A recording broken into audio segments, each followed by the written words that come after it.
अस्सलाम वालेकुम। आप देख रहे हैं प्रोग्राम इनसाइट और मैं हूं फवाद खुर्शीद। प्रोग्राम में आज शामिल करेंगे एक अफसोसनाक वाक़या जो वफाकी दारुल हुकूमत इस्लामाबाद में पेश आया। ATS यानी एंटी टेररिज्म स्क्वाड ने फायरिंग करके एक जवां साल लड़के को जाँ भाग कर दिया। उसामा नदीम रात 2 बजे अपने दोस्त को यूनिवर्सिटी छोड़कर वापस आ रहा था। पुलिस को कॉल आई कि कहीं डकैती हुई है। रोकने का कहा गया बकौल पुलिस के, लेकिन वो लड़का रुका नहीं। उसका पीछा किया गया, काले शीशे थे गाड़ी के और उस पर भी फायरिंग कर दी गई। अब यहाँ पे कई सवालात उठते हैं। उसामा नदीम के वालिद का कहना है कि एक दिन पहले ही चपकलिश हो चुकी थी पुलिस के साथ और उनको धमकी दी गई थी कि मज़ा चखाएंगे। अब ये बात भी गौरतलब है कि जब एक बंदे का पीछा करती है पुलिस तो उसके बाद टायरों पे फायरिंग क्यों नहीं करती। जब भी किसी का पीछा करती है टांग पे फायर होता है, सामने सर पे फायर नहीं करते। यहाँ पे टायरों के बजाय सामने फायर क्यों किए गए। दूसरा, जो पुलिस रिपोर्ट के मुताबिक 17 फायर किए गए। कहा जाता है कि कुछ लोग कह रहे हैं 22 फायर है। इतना एक्सेसिव यूज़ ऑफ फोर्स क्यों हुआ। अब ये उसामा नदीम के वालिद का क्या कहना था, पहले आपको वो सुनाते हैं। ये आपने गुफ्तगू सुनी और ये बयान था उसामा के वालिद का। ये ताजिर हैं। जैसे इस वाक़े की इत्तला मिली, बड़ी तादाद में लोग आ गए और ये इस्लामाबाद की एक मेन आर्टरी है। अगर आप मोटरवे से आते हैं, पेशावर से आ रहे हैं, तो इस्लामाबाद आने के लिए जो पुराना नाम इसका कश्मीर हाईवे, अब इसका नाम बदल कर श्रीनगर हाईवे कर दिया गया है। ये इस्लामाबाद की एक मसरूफ़ तरीन शाहरा है और मेन शाहरा में इसका शुमार होता है। अब यहाँ पे लवाहिकीन आ गए, ताजिर भी आ गए, क्योंकि जो मकतूल थे उनके जो वालिद हैं वो ताजिर थे। ताजिर रहनुमा भी आया, उनकी डिमांड थी, उन्होंने ब्लॉक कर दिया और जो नमाज जनाजा है वो रोड पे ही अदा की गई। उसके बाद सदाकत अब्बासी आए, गवर्नमेंट की तरफ से मज़ीद लोग आए और अब उसके बाद ये लोग उठे तब जब इनको कहा गया कि इसकी जुडिशल इंक्वायरी होगी और 5 दिन में रिपोर्ट पेश कर दी जाएगी। अब ये मामलात इस नहज पे क्यों पहुँचे, जो हमारी जो ATS है, जो पुलिस की कारकर्दगी है, उस पर भी सवालिया निशान है। और ये कोई पहला वाक़या नहीं है, इस तरह के वाक़यात पहले भी हो चुके हैं। मॉडल टाउन, वो अभी तक उसका सवाल बाकी है कि किसके हाथ पे अपना लहू तलाश करूं। इसी तरह जो सानिया साहिवाल था, वहाँ पे भी जब फैमिली को फायरिंग करके वहाँ पे जाँ भाग किया गया, उसके अभी भी सवालात अपनी जगह पे मौजूद हैं। जो कराची का वाक़या था, जहाँ पे रेंजर्स की फायरिंग से एक शहरी को जाँ भाग किया था, वो भी अपनी जगह पे मौजूद हैं। और ये तवातर से और कुछ अरसे के बाद ये सवालात हमारे सामने एक दफ़ा फिर आते हैं। इस पर भी गौर करना होगा। आज के इनसाइट पे इस पर भी बात करेंगे। साथ ही साथ मुल्क की सियासत में और जो अपोजिशन की सियासत है, जो PDM के प्लेटफॉर्म से फ़ैसले हो रहे हैं, वो किस नहज पे पहुँचे हैं, उस पर भी बात करेंगे। हमें आज प्रोग्राम में ज्वाइन करेंगे साबिक IG ताहिर आलम साहब और आखिर में तजिया लेंगे हम। हमारे साथ मौजूद होंगी सीनियर तजियाकार एंकर पर्सन आयशा बख्श। लेकिन प्रोग्राम का आगाज़ और आगाज़ गुफ्तगू करेंगे जो इस्लामाबाद वाला फायरिंग वाला जो वाक़या इंसिडेंट है, इससे। मेरे साथ अभी मौजूद हैं पब्लिक न्यूज़ के रिपोर्टर फैसल शाही। आज पूरा दिन वो उसी जगह पे मौजूद थे जिस रोड पे ये वाक़या पेश आया, सानिया पेश आया, वहाँ पे थे। फैसल, अस्सलाम वालेकुम and welcome to the show. वालेकुम सलाम, बहुत शुक्रिया फवाद साहब। फैसल, मैं चाहूँगा कि नाजरीन के लिए आप पूरा सीन डिस्क्राइब करें, कैसे ये स्टोरी डेवलप हुई और क्या सूरत हाल अभी है और कैसे कैसे क्या क्या वाक़यात रूनुमा हुए। फवाद साहब, ये मैं जहाँ पे मौजूद हूँ, ये श्रीनगर हाईवे है। इसका पुराना नाम जो था वो कश्मीर हाईवे था। यहाँ आज सारा दिन लवाहिकीन की जानिब से, ताजिर बरादरी की जानिब से एहतजाज किया जाता रहा। और ये वही एरिया जहाँ इसके बिल्कुल करीब जो है नौजवान को गोलियाँ मार के कत्ल किया गया। लवाहिकीन ने यहाँ पे मैयत रखी, उसके बाद एहतजाज का सिलसिला शुरू हुआ और कई घंटे ये एहतजाज चलता रहा। उनका एक ही मुतालबा था कि जुडिशल कमीशन से इंक्वायरी करवाई जाए, जिसके बाद इंतज़ामिया को घुटने टेकने पड़े। बार बार इंतज़ामिया के लोग यहाँ पे आते रहे, लेकिन लवाहिकीन और ख़ासकर ताजिर बरादरी किसी सूरत में मानने को तैयार नहीं थी। उनका यही कहना था जब तक हमारा मुतालबा नहीं मानेंगे हम यहाँ से डेड बॉडी नहीं लेके जाएंगे। और इसके बाद इंतज़ामिया यहाँ पर आई और उन्होंने बताया कि जुडिशल कमीशन बन चुका है और जो राना वकास हैं वो इसकी सरबराही करेंगे। 5 रोज़ के अंदर अंदर रिपोर्ट देंगे, जिसके बाद यहाँ पे नमाज जनाजा अदा की गई। बिल्कुल यहाँ मैं खड़ा हूँ, इसी रोड के ऊपर नमाज जनाजा अदा की गई। कई घंटे यहाँ पे ट्रैफिक जो है वो ब्लॉक रखी गई। नौजवान जो बताया जाता है 22 साल ये नौजवान था और बड़ा ये मेहनती नौजवान था। पहले इसने एजुकेशन मुकम्मल की और उसके बाद अपनी ज़रूरत पूरी करने के लिए प्राइवेट टैक्सी चलाता था।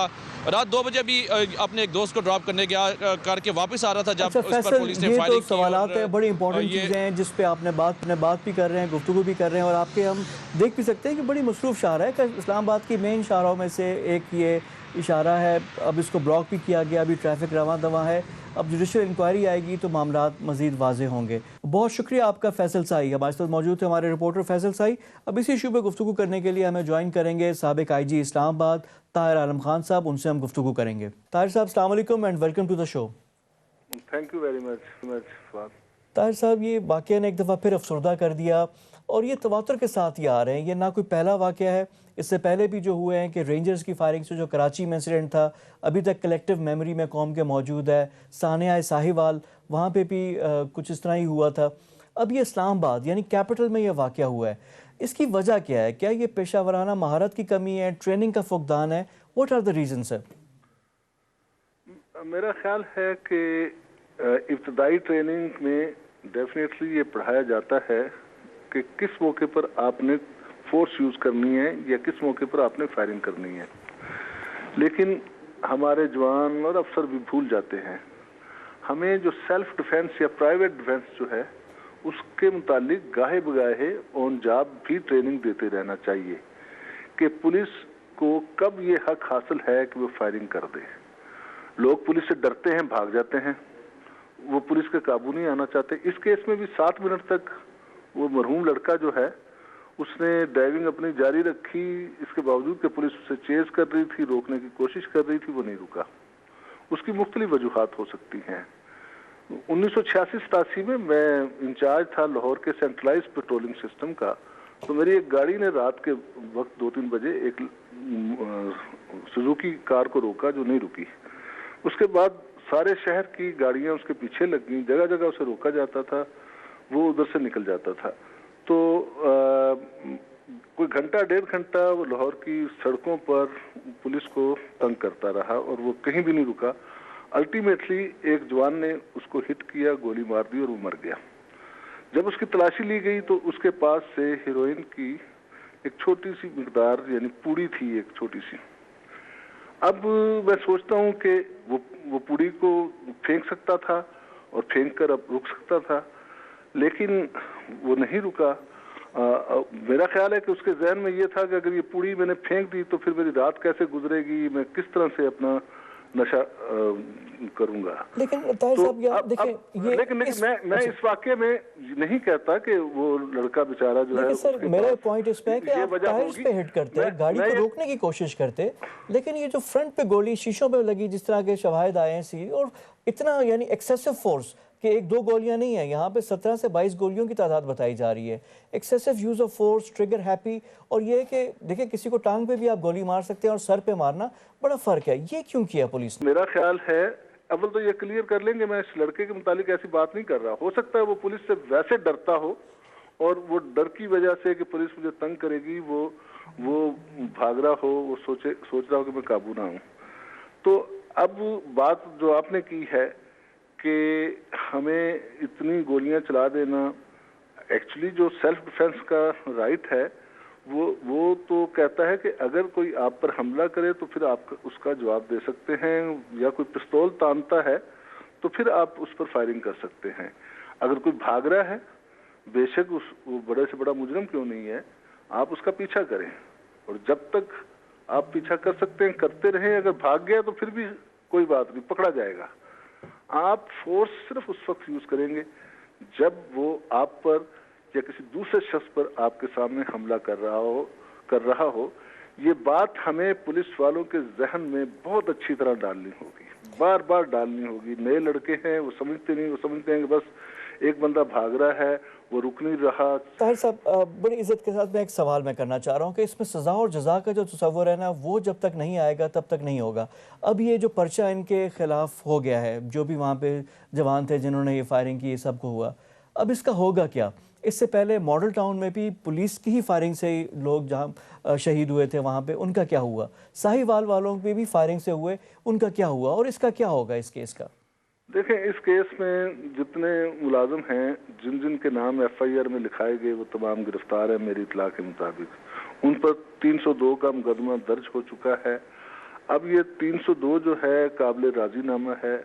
अक्सर मामलात में, अक्सर केसेस में जो लवाहकीन हैं वो सुलह कर लेते हैं और जो है दियत वगैरह या इस तरह का कोई सिलसिला चल पड़ता है, साहब सुलह करवा ली जाती है। हाँ, तो इस तरह से ये बच जाते हैं। लेकिन मैं आपको बता रहा हूँ कि एक ऐसा दौर था जब हमने पुलिस शुरू की, जब हमने पुलिस डिपार्टमेंट में मुलाजमत शुरू की, तो उस वक्त ऐसे वाकयात होते थे اور یہ تصور نہیں تھا کہ پولیس والے کے خلاف ہم مقدمہ درج کریں. اور اس وقت لیکن اب تو میں دیکھتا ہوں کہ پولیس والے جیلوں میں سڑ رہے ہیں, کوئی ان کا پرسان حال نہیں ہے. ایون بعض کا تو بالکل نیک نیتی سے پولیس والا کوئی عمل کر رہا ہوتا ہے لیکن مر جاتا ہے بندہ, تو وہ بھی جیل میں سڑ رہا ہوتا ہے. تو پولیس والوں کو تو فوراً پکڑ لیا جاتا ہے, گرفتار کر لیا جاتا ہے. آپ کی بات بجا ہے کہ پولیس والے بعد میں بچ بھی جاتے ہیں. جیسے عام لوگ اس قانون کا فائدہ اٹھاتے ہیں قانونی کمزوریوں کا, نہیں طاہر صاحب, یہ تو پیٹی بھائی ہوتا ہے نا, را انوار کی ایگزامپل ہمارے سامنے ہے. پھر ظاہری بات ہے جو پروفیشن ہوتا ہے وہ صحافی کو سپورٹ کرتا ہے, پولیس والے کو سپورٹ کرتا ہے. یہ ہر جگہ پہ ایک ہوتے ہیں, کوئی کامریڈری آئی جاتی ہے جو کہ ہوتی ہے موجود. تو اس میں کوئی چیز ہمارے تک نہیں آ رہی ہے, اس طرح کی کیسز نہیں آ رہے. میں نے دیکھا ہے کہ چند منٹ پہلے جو ایس ایچ او بہت پھوں پھاں میں تھا اور کوئی اس کے تھانے میں واقعہ ہو گیا, اس کے سینئر نے اسے پکڑ کے اسی کے تھانے کی حوالات میں جہاں اس کا حکم چلتا تھا اسے بند کر دیا اور اسے اس کا خمیازہ بھگتنا پڑا. لیکن سر یہ بڑی اصلاحات کی ضرورت ہے. دیکھیں پولیٹیکل ویمز پہ آئی جی تبدیل ہوتا ہے, سی سی پی او کھڑا ہو جائے تو آئی جی چلا جاتا ہے, بعد میں وہ سی سی پی او چلا جاتا ہے. کسی کو اپنے ٹینیور کی پروٹیکشن نہیں ہے, کوئی کام کرے, کوئی اکاؤنٹیبلٹی نہیں ہے. بڑے سیریس سوال یہ سارے اٹھ رہے ہیں. ڈیفینیٹلی الٹیمیٹلی جو ہے سینئر کمانڈ کی طرف بات جاتی ہے. جب سینئر کمانڈ جو پولیس کی ہے عدم تحفظ کا شکار ہو, ایک آئی جی یہ سمجھ رہا ہو کہ میرا سی سی پی او جو ہے مجھے تبدیل کروا سکتا ہے, اور سی سی پی او جو سمجھ رہا ہو کہ میں تو بالکل مجھے کوئی ہاتھ نہیں لگا سکتا, اور وہ 4 ماہ بعد بدل جاتا ہو, تو ان حالات میں آپ سمجھ سکتے ہیں کہ سینئر کمانڈ جس نے جونیئر رینکس کے آفیسر ملازمین کو ٹھیک کرنا ہے, ان کی تربیت کرنی ہے, تربیت کی طرف توجہ دینی ہے, وہ کس طرح کام کر پائیں گے. تو میرا خیال ہے کہ آپ نے درست طرف نشاندہی کی کہ پولیس میں واقعی نہ صرف اصلاحات کی ضرورت ہے بلکہ ان میں پولیٹیکل انٹرفیئرنس جو ہے پولیس کے کام میں وہ بالکل بند ہو جانی چاہیے. اب دیکھیں اس واقعے سے پولیس مکمل طور پر ڈیفینسو ہو گئی, اور اب کوئی پولیس کے حق میں بات کرنے کے لیے تیار نہیں ہے. اور بدقسمتی سے پہلے سے بھی پولیس کے متعلق پبلک پرسیپشن جو ہے وہ ٹھیک نہیں ہے. تو ان حالات میں پولیس کی اصلاح کرنا اور پولیس کو کی طرف توجہ دینا بہت مشکل ہے. میرا خیال ہے کہ یہ سینئر آفیسرز کو اس کی طرف خود بھی توجہ دینی چاہیے اور انہیں بار بار بتانا ہوگا. سر انٹرنلی سارا دیکھیں عزت کی جو بات ہے, پرائم منسٹر بھی جو پاسنگ آؤٹ ہے پہلی دفعہ گئے, وہاں پہ بھی جا کر کیا, جگہ جگہ ہو رہا ہے. ظاہری بات ہے فور فرنٹ پہ تھے, کے پی میں ہو گئے, اسلام آباد میں بھی جس طرح پولیس نے شہادتیں دی ہیں اس کی رسپیکٹ اپنی جگہ پہ ہے. اور یہ اے ٹی ایس جو ہے اینٹی ٹیررزم اسکواڈ جو ہے یہ بنا ہی ٹیررز کے لیے, اور پہلے اس طرح کے واقعات ہوتے رہے کہ لوگ آئے نہیں رکے, انہوں نے بارودی جیکٹس پہنی ہوئی تھیں, پولیس کی شہادتیں بھی ہوئی ہیں. لیکن اب تو حالات مختلف ہیں, اس کے حساب سے ان کو کرنا چاہیے. اور یہاں پہ یہ بھی رپورٹ آ رہی ہے کہ اسی لڑکے کو چند دن پہلے بھی روکا گیا, تلخ کلامی ہوئی, اس نے اپنی فیملی کو بھی بتایا, اور اس کے بعد اس کو کہا گیا کہ تمہیں سبق سکھائیں گے, مزہ سکھائیں گے. تو یہ چیزیں بہت ڈسٹربنگ ہے. نہیں, رات کے اندھیرے میں کسی کو کچھ پتہ نہیں تھا کہ وہ لڑکا کون ہے, کیا ہے, نہ اس کی شکل کوئی دیکھی گئی ہے, اور گاڑی کے شیشے بھی کالے تھے اور وہ رک بھی نہیں رہا تھا. میں کہتا ہوں اس کے باوجود گولی مارنے کا کوئی جواز نہیں تھا. چاہے وہ ساری رات گھومتا رہتا, پولیس بھی گھومتی رہتی, اسے پکڑتی اور اس کے آگے کوئی رکاوٹ ڈالتی, جس طرح بھی ہے اسے پکڑتی. انفیکٹ یہ کہ پولیس کو یہ بھی ڈر ہوتا ہے کہ ہم نے اگر اس کو اوپر فائر نہ کیا تو یہ فائر کر دے گا. کئی پولیس والے جیسے کہ آپ نے بتایا وہ اپنی جان گوا بیٹھے ہیں. لیکن اینی ہو, پولیس میں جب کوئی بھرتی ہوتا ہے تو اسے پتہ ہوتا ہے کہ اس کے ساتھ کیا کچھ ہو سکتا ہے. اور پھر میں کہوں گا کہ ہمیں رائٹ آف ڈیفینس یا سیلف ڈیفینس جو ہے اس کے متعلق پولیس کے ایک ایک جوان کو بہت اچھے طریقے سے بتانا ہوگا کہ کن حالات میں اس نے فورس یوز کرنی ہے. جی, اور یہ بڑا امپورٹنٹ میسج ہوگا. بہت شکریہ آپ کے ٹائم کا. ہمارے ساتھ سابق آئی جی اسلام آباد طاہر عالم صاحب, ان سے ہماری گفتگو ہو رہی تھی. پروگرام میں وقت ہو گیا ایک بریک کا. بریک کے بعد آ کر گفتگو جاری رکھیں گے. Stay with us.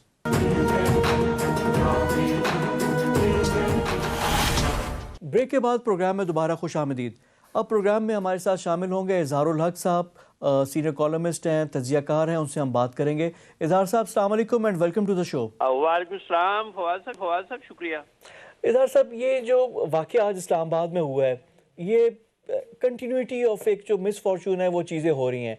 यहाँ पे जो हमारी हालात हैं, आप देख लें कौम की हालात के गवर्नेंस की वजह से जो भी महंगाई है, मुश्किल हालात में लोग ज़िंदगी गुजार रहे हैं। दूसरी तरफ अपोजिशन है, वो भी सड़कों पे आने की बात कर रही है, लॉन्ग मार्च की बात कर रही है, यानी हर तरफ एक बेचैनी और इंतशार है।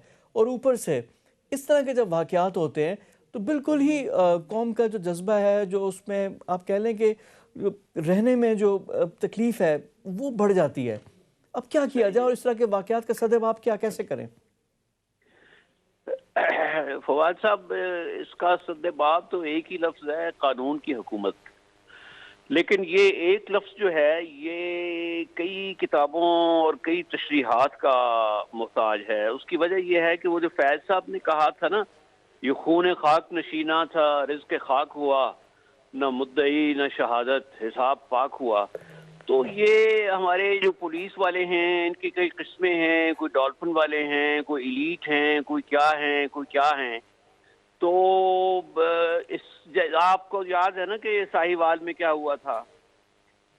फिर आपको याद है कि पाक पतन का जो डीपीओ था, ये शुरू में जब ये हुकूमत आई तो वो तब क्या हुआ। तो मैं समझता हूँ कि ये हमारा मुल्क जो बदकिस्मत है, तो ये जो रायगां खून हैं बेगुनाहों के, ये इसी तरह चलते रहेंगे। मुझे नहीं नज़र आ रहा कि ये जो जुडिशल इंक्वायरी है इसका कोई अंजाम होगा। मुअत्तल कर देंगे, नौकरी से निकाल देंगे। अव्वल तो नौकरी से भी नहीं कभी कोई निकला पुलिस वाला, मुअत्तल करते हैं, उसके बाद फिर नई पोस्ट दे देते हैं। तो अव्वल तो तब है, मज़ा तो तब है ना कि वो जिस तरह हमारे तो कलाम पाक में भी है कि भाई जान के बदले में जान और कान के बदले में कान, और वो जो भी जिस तरह भी फरमाया गया है। तो मुझे हो जाएगी बीच में लवाहिकीन के साथ। कितने ही लोग हमारी पुलिस से मारे गए हैं।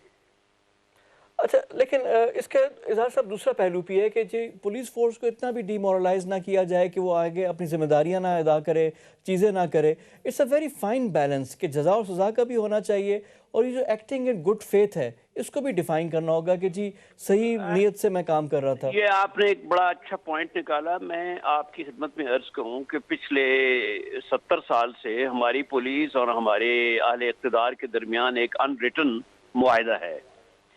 ये अनरिटन मुआहिदा ये है कि पुलिस को कुछ नहीं कहा जाएगा, जो कुछ भी वो करें उसके बदले में वो हर हुकूमत जो है वो उसके लिए कनीज का काम करेंगे। ये एक अनरिटन लॉ चला आ रहा है। आप इसको, इस अनरिटन लॉ को स्प्रेड करके अप्लाई करके आप देख लें, हर जगह यही हुआ है। पुलिस को अगर देखें किसी ने मारा है और उसके बदले में उसको पुलिस वाले को सजा दी जाती है, तो इसमें डीमोरलाइजेशन कहाँ आ गई है? क्योंकि कानून तो इस मुल्क में है। आप किसी को मारें या खुदा न खास्ता मैं किसी को मारूं तो हम पर वो जो कानून चलेगा लगेगा, वही कानून पुलिस वाले पे लगना चाहिए, बिकॉज वो सिटीजन है। और ड्यूटी का ये तो नहीं मतलब है कि वो लोगों को मारना शुरू कर दे। दूसरे मुल्कों में भी तो पुलिस है, वहां तो इस तरह नहीं होता।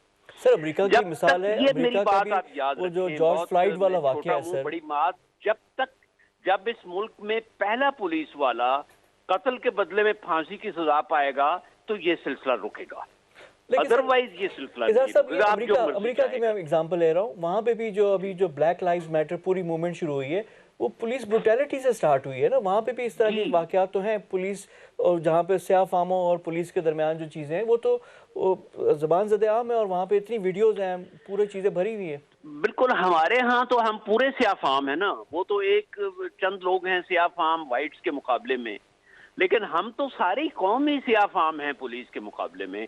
कब किसी पुलिस वाले को सजा मिली है? ये लो, अब आप राव अनवार साहब को देख लें, कोई उन्हें सजा मिली है? और बेशुमार मिसालें हैं। आप पिछले 5-10 साल की, 15-20 साल की अखबारात उठाकर देख लें, पुलिस वालों ने हमेशा ज्यादती की है। तो मैं नहीं समझता कि जब तक किसास नहीं होगा, जिस तरह कुरान शरीफ में आया है कि वलकुम फिल किसास हयातुन, اسی میں زندگی ہے, اسی سے بچت ہوگی لوگوں کی. تو پولیس والے قصاص کے قانون سے جب تک باہر رہیں گے یہ ہوتا رہے گا. ہمارے ساتھ موجود تھے سینئر اظہار الحق صاحب, سینئر کالمسٹ, ان سے ہماری بات ہو رہی تھی. پروگرام میں وقت ہو گیا ایک بریک کا. Stay with us.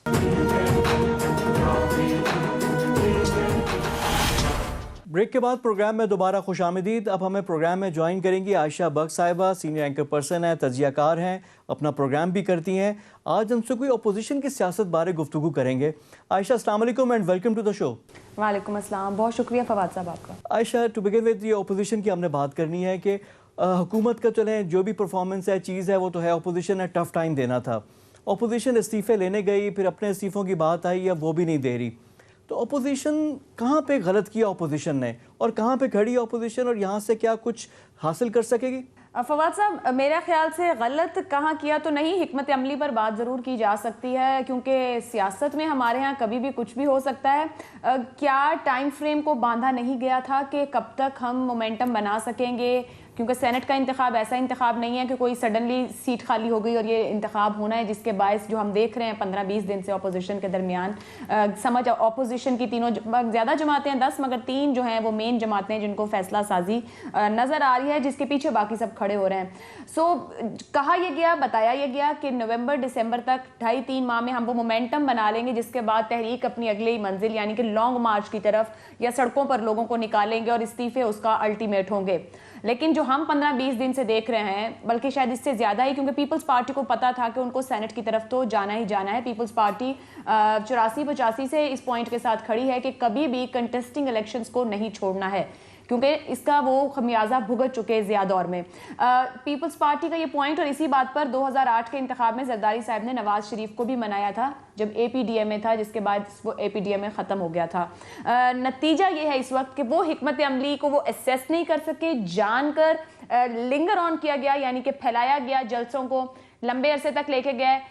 جتنا اس کو سمیٹ کے رکھا جاتا, ٹو دا پوائنٹ چلا جاتا, 1 2 3 4, چوتھے پوائنٹ پر ہم سڑکوں پر ہوں گے, 5ویں پہ استعفوں سمیت ہم اسلام آباد میں ہوں گے, اس پر اتحاد نہیں تھا.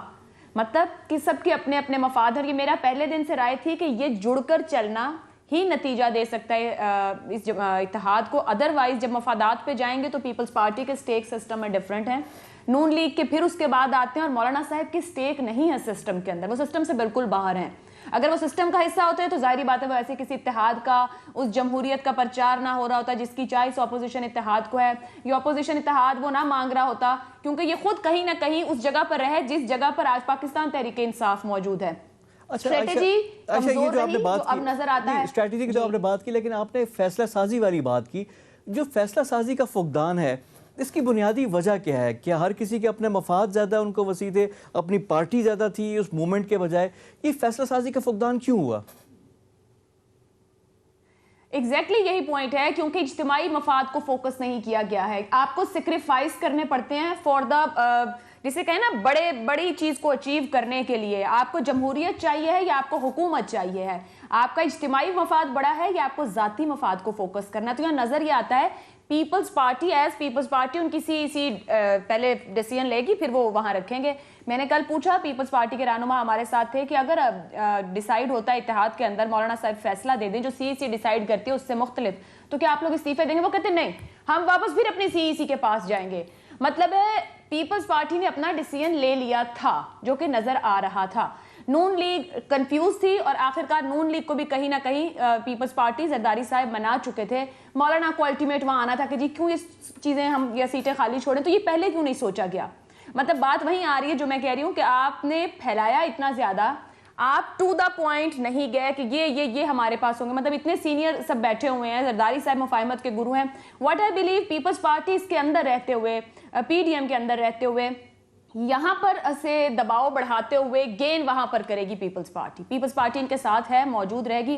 فی الحال نہیں نظر آتا تھا کہ پی ڈی ایم کیا اچیو کر پاتی ہے یا نہیں کر پاتی آگے جا کے. فی الحال ایکسپوز ہوئے ہیں جو کل رات ہوا ہے, پھر تاریخیں ہی موجود ہیں, باتیں ہی موجود ہیں, اس کے علاوہ کچھ نظر نہیں آتا. مگر گین وہاں ہوگا جہاں کوئی سسٹم کا حصہ ہے. क्योंकि सिस्टम तो चल रहा है, निजाम को तो काम करना है, आगे जाना है। तो पाकिस्तान जो निजाम पीपल्स मौजूद पार्टी है, जो उसके अंदर है, वो उस जो हिसाब आपने से जिक्र लेगा। किया पाकिस्तान पीपल्स पार्टी का, ये तमाम लोग यही कह रहे थे कि पाकिस्तान पीपल्स पार्टी के मफाद हैं, सिस्टम का हिस्सा है, सिंध गवर्नमेंट है, सेनेट में उनकी ज़्यादा साइजेबल प्रेजेंस है और लूज़ भी नहीं करेंगे क्योंकि सिंध से वो अपने लोग वापस लेकर आ सकते हैं।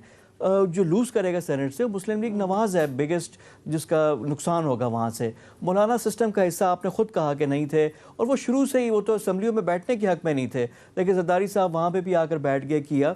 अब इस सारी सूरत हाल में मुस्लिम लीग नवाज़ की जो सोच है, ये क्या मौलाना के ताबे है या उनका अपना क्या है, वो क्या सोच रहे हैं? और अभी उनकी लीडरशिप है मरियम के हाथ में, और जब से मरियम के हाथ में आई है, शहबाज शरीफ साहब जेल में बैठे हुए और बिल्कुल यानी बैक सीट पे हैं।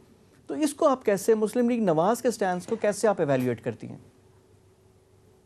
देखिए, पीटीएम एक ऐसा प्लेटफॉर्म तो बना है जिसने मुस्लिम लीग नून में मरियम नवाज को एक बड़े पॉलिटिशियन के तौर पर फिलहाल सामने लाकर खड़ा किया है।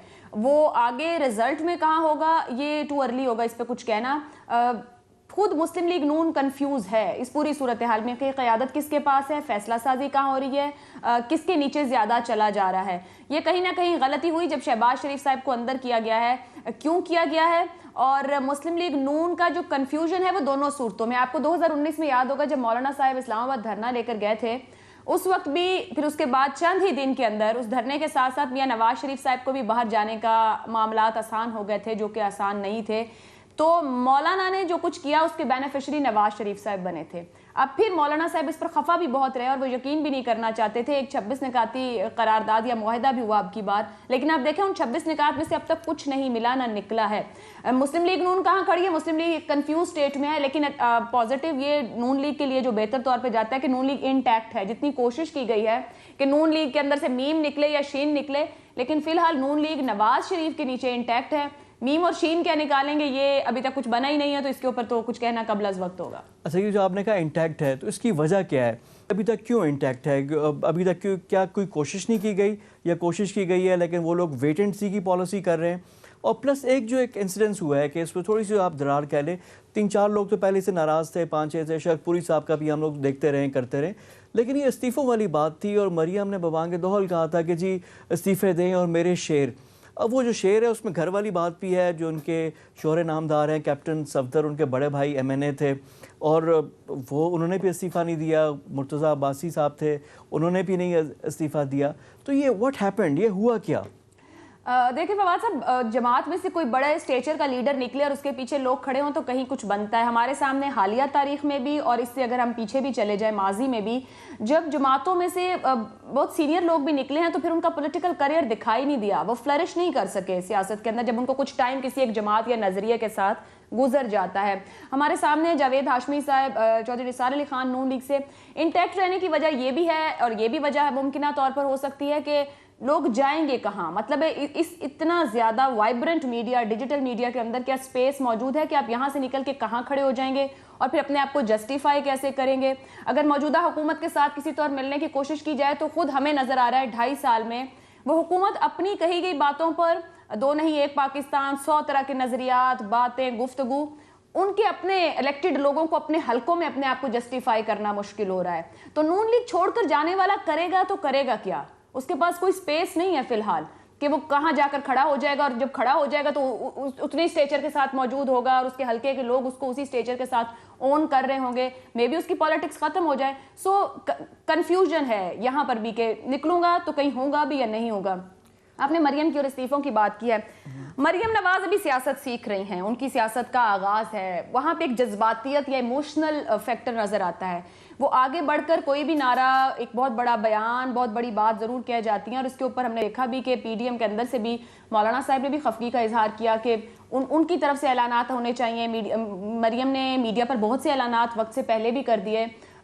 तो मरियम की जज्बाती गुफ्तगू या फिर वो मीडिया में इन रहने के लिए इस तरह की बहुत सी बातें करती हैं, ज़रा सियासत को लेते हुए थोड़ी सी संजीदगी और बयान कितना तोल कर देना चाहिए, ये वक्त के साथ साथ वहाँ आएगा। इसीलिए उनके बयानात के बाद बाज़ औक़ात पीडीएम के फोरम से बहुत सी बातें उससे उलट या मुख्तलिफ भी हमारे सामने आती हैं। अच्छा आयशा, कहते हैं ना कि एक नयाम में 2 तलवारें, एक आसमान में 2 सूरज, और एक जमात में 2 लीडर नहीं रह सकते। अब मुस्लिम लीग नवाज़ क्या शहबाज शरीफ की तरफ जाएगी या मरियम की तरफ? और मुस्लिम लीग नवाज़ के लिए आपके ख्याल में कौन सी स्ट्रेटजी, अप्रोच या लीडरशिप बेहतर है? دیکھیں ابھی تک مریم کی طرف جائے یا شہباز کی طرف، یہ وہی بات نہ ہو جائے جو ہمارے میڈیا کے اندر صحافی بھی تجزیہ کار کچھ یہ بھی کہتے رہے کہ جی یہاں مفاہمت ہو رہی ہے یہاں مزاحمت ہو رہی ہے، ہم بھی دونوں اینگلز رکھ کر اس پر بات کرتے ہیں، بٹ الٹیمیٹلی یہ نواز شریف کی جماعت ہے مسلم لیگ نون، اور آپ یہ کہہ لیں کہ وہ بیک وقت پیرالل ٹرین کی 2 ٹریکس کی طرح اسی طرح چلتے جا رہے ہیں، اور اگر فیوچر میں بھی ایسے ہی کام کرتے رہے تو فائدہ تو بینیفیشری تو نون لیگ نکلے گی نا۔ مفاہمت اور مزاحمت کل بھی ہو رہی تھی اس جماعت میں، اگر فیوچر میں بھی ہو رہی ہوگی تو بینیفیشری کون ہے؟ مسلم لیگ نون بینیفیشری ہے۔ کس کے نیچے چلے گی یہ فیصلہ نواز شریف صاحب آگے کسی کو کمان ہینڈ اوور کرتے ہیں، وہ وقت آئے گا تو تب دیکھا جائے گا کہ وہاں پر طاقت اس بندے کے ساتھ اپنے نون لیگ کے اندر الیکٹڈ لوگوں کی کتنی ہے، اس وقت کے حالات و واقعات میں وہ مریم ہیں، شہباز شریف ہیں، وہ کس پاور کے ساتھ موجود ہیں۔ فی الحال نواز شریف کے نیچے دونوں ہیں، مریم نواز شریف ہی کو پورٹرے کر رہی ہیں، پریزنٹ کر رہی ہیں، جو بات وہ کہنا چاہتے ہیں وہ اس کو بیان کرتی ہے، جو سم ٹائمز تو آئی بلیو کہ جو مریم کہنا چاہ رہی ہے وہ خود نواز شریف کو یہاں کے حالات و واقعات جیسے بیان کرتی ہوں گی اس پر نواز شریف اپنی رائے کا اظہار کرتے ہوگا، وہی ہمارے سامنے آتا ہوگا۔ سو ابھی تو ایک ہی ہیں، مفاہمت ہے یا مزاحمت ہے، اس کا بینیفیشری ایک ہی جماعت ہے، یہ ان کا وے آف پالیٹکس ہے۔ اچھا عائشہ، اب آ جاتے ہیں جو آپ نے بات کی کہ نواز شریف مین ہے، اس سے پہلے بھی ایک جماعت کو ہم نے دیکھا کہ لندن سے وہ آپریٹ ہوتی تھی، لندن سے ہی سارا وہ کہتے تھے ریموٹ کنٹرول لندن میں اور یہاں پہ ہوتا ہے، تو کیا مسلم لیگ نواز کا مستقبل یہی ہے کہ لندن سے ہی ہوگا؟ اور اس کی ایفیکیسی پہ بھی سوالات، کتنا وہ قابل عمل ہے اس پہ بھی سوالات ہیں، اور ساتھ ساتھ کیا وہ واپس پاکستان آنا چاہیے نواز شریف کو، آ کر جیل میں ہو جائیں؟ نواز شریف لندن میں بہتر ہے یا نواز شریف جیل میں بہتر ہے مسلم لیگ نواز کے لیے؟ فواد صاحب، ایک ہمارے ملک کی ہسٹری ہے، آپ کو جیل میں ہونا چاہیے تو آپ ذوالفقار علی بھٹو بھی بن سکتے ہیں، آپ کو چلے جانا چاہیے تو نواز شریف پہلے بھی باہر جا چکے ہیں۔ اصول کی بات کی جائے، ایک بڑے لیڈر کی اس کی بات کی جائے امپیکٹ کی، اور لوگ جس کی طرف دیکھتے ہیں تو اس کو اپنے لوگوں کے درمیان اس سرزمین پر یہاں ہونا چاہیے۔ عدالتیں، نظام، یہ سب ہمارے انہی لیڈرز کا بنایا ہے۔ اگر پچھلے 35-40 سال پر نظر ڈالیں، جس کے پاس جتنا وقت رہا، اگر اس نظام میں خلا ہے، کچھ غلط ہے تو سب کے پاس موقع تھے اس کو ٹھیک کریں یا پھر اتنی یہاں پوزیشنز پر نہ بیٹھیں۔ آئیڈیلی، پرنسپلی، اگر نواز شریف صاحب اس قوم کے، اس ملک کے لوگوں کا ووٹ لیتے ہیں، ان کے لیڈر ہیں، تو ان کو یہاں پر موجود ہونا چاہیے۔ پھر میں وہی بات کروں گی، یہ سسٹم کیا واقعی اصول پر چلتا ہے؟ کیا واقعی یہاں پر اصول سب کے لیے؟ ایک اسلام آباد کی آج ایک خبر ہے، آپ کی نظر سے بھی یقیناً گزری ہوگی، ایک بہت ینگ لڑکے کو پولیس نے پیچھا کر کے جس کی جان لے لی۔ میں وہ خبر سن نہیں پوری پا رہی تھی، ماں باپ کے خواب مٹی میں ملا دیے گئے۔ اس ملک میں قانون اور ضابطہ نہیں ہے نا، تو پھر لوگ کیسے اس ملک میں؟ ایک یہ چھوڑیں، آپ نیب اٹھا لیں، آمدن سے زائد اثاثے جس تیزی سے ہمارے سامنے آتے ہیں، کیا وہ نیب ایکسپلین کرتا ہے؟ اس کو ایکسپلین وزراء کرتے ہیں، اس کو ایکسپلین وزیر اعظم صاحب کرتے ہیں، جبکہ کہا جاتا ہے کہ نیب اٹونومس ادارہ ہے۔ تو پھر نیب کو آ کے ہمیں بتانا چاہیے کہ اس نے کتنے سیاست دانوں کے آمدن سے زائد اثاثے پکڑے، کیس کہاں پہنچا اور کتنا پیسہ نکلوایا۔ 2.5 سال میں آپ نے سنا کہ کسی ایک سیاست دان ABCD کے پاس سے یہ پیسہ حکومت کے خزانے میں آ گیا ہے؟ سیاست دان کے نام کی بات کر رہی ہوں۔ ابھی ہمارے سامنے غداری کے سرٹیفکیٹ 4 مہینے میں اتنے بانٹے گئے ہیں۔ آپ مجھے بتائیں، اس ملک کے لوگوں کو ریپریزنٹ کرنے والے کیا سب غدار ہیں؟ اب سوال یہ ہے کہ اگر ٹوسٹ آرمز کر کے سب کچھ یہاں چلنا ہے تو نہ نظام نے سیدھا ہونا ہے، نہ عوام کو کچھ ملنا ہے، پھر تو یہی ہے دائروں کا سفر چلاتے رہیں۔ میں اکثر یہ کہتی ہوں کچھ بھی نیا نہیں، ریپیٹ۔ شاید آج ہمیں 80 کا ریپیٹ لگتا ہو، 90 کا ریپیٹ لگتا ہو۔ آج ان کو آنے کا شوق ہے، جو حکومت میں وہ باہر ہوں گے تو وہ یہ کر رہے ہوں گے، جو آج کی اپوزیشن کر رہی ہے، یہ حکومت میں ہوں گے تو یہ کر رہے ہوں گے۔ لیکن اس دائروں کے چکر سوچنے اور دیکھنے کی بات ہے کہ جو بویا ہے وہ سب کاٹ رہے ہیں۔ لیکن یہ دائروں کے چکر سے نکلنا ہوگا۔ بہت شکریہ آپ کے ٹائم کا، ہمارے ساتھ موجود تھیں۔ آخر میں کچھ تلخ لیکن سچ باتیں بھی انہوں نے کی، اور یہ جو ہے پاکستان کے لیے بڑا ضروری ہے کہ یہ دائروں کے چکر سے ہم نکلیں اور اپنی راہ کا تعین کریں اور ایک بہتر ایک ملک آنے والی جنریشن کے لیے، آنے والے لوگوں کے لیے چھوڑ کے جائیں۔